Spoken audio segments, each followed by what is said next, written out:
if you were to give advice to someone, like, how do you tell if you have roof damage without? I mean, 'cause most people aren't going to get up on the roof. Like, Right. is there a way, like, visibly to be able to see it, or is it soft metals, or what would you advise someone if you're like saying, hey, I should have Barrett come out and look at my roof? Right. If you have hail damage, that's simply found by somebody getting onto your roof and actually looking at it. Right. For a homeowner to be able to get kind of an idea that they may have it, they can walk around their home, they can look at downspouts, window screens, the mailbox. Sometimes mailboxes now tend to be a little bit more durable, a little bit more hail resistant. But just looking at items that will show collateral damage on the outside elevations, which would be a simple way for them to look at it.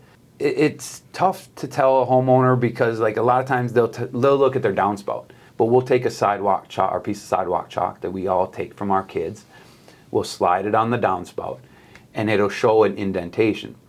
But the indentation doesn't necessarily mean it's from hail. Mm-hmm. It could be more of a press in there, like it's almost like the metal had something, like either during the installation or a rock that gets thrown from a lawnmower or a weed eater or anything else. Mm-hmm. The indentations are going to look pretty similar to a hailstone. And I know hailstones aren't necessarily just perfectly round, but a lot of times they will show a round indentation.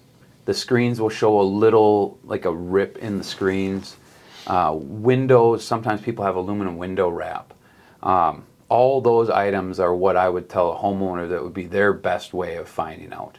And then you can look at the bottom half of the gutters. Sometimes you can look up at the gutters and actually see dents, because the dents are going to show the direction.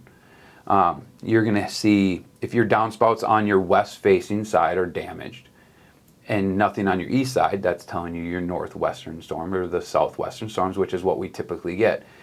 If you only have indentations on the east side, I'm going to just... Yeah, probably not going to be the case, right? Yes, exactly. And it's funny, too, because I'll go to homes after somebody tells me, hey, I want you to come out here as a second opinion because somebody told me I have hail damage, and my adjuster, either before or after their adjuster, sometimes it's because their adjuster said they don't and they want a second opinion, or they just want a second opinion before they turn it into the insurance. And I'll go out there and I'm like, well, it's not very consistent with hail if it's all coming from the east. Yeah. We get rotational winds and we get some storms that have rotations, but not likely that you're going to get the hail coming from just the east side. So I use all that stuff to kind of put together not a case, but a reason for us to even think that there's going to be hail damage up on the roof.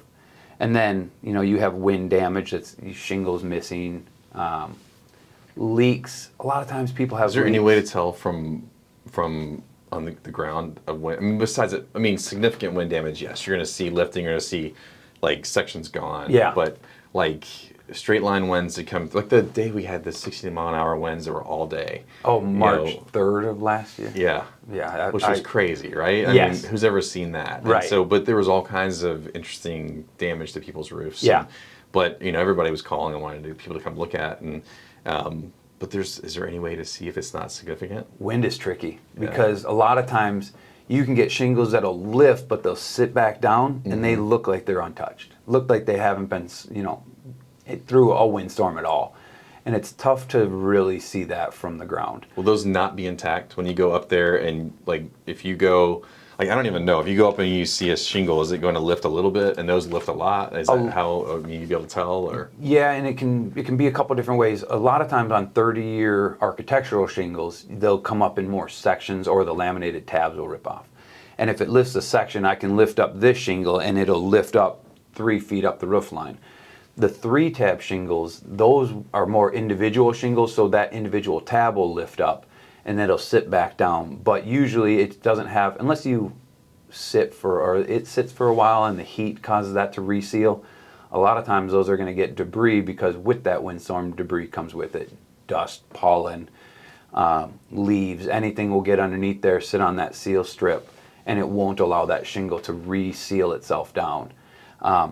And there are times where that can be easily repaired. I mean, we can take some silicone and just put it down there, put a couple little spots so the shingle will seal back down.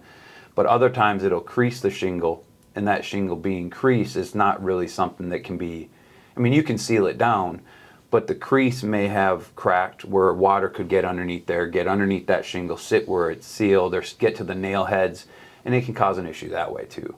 But it's tough. If it's not significant, it's tough to see it from the ground. It really is.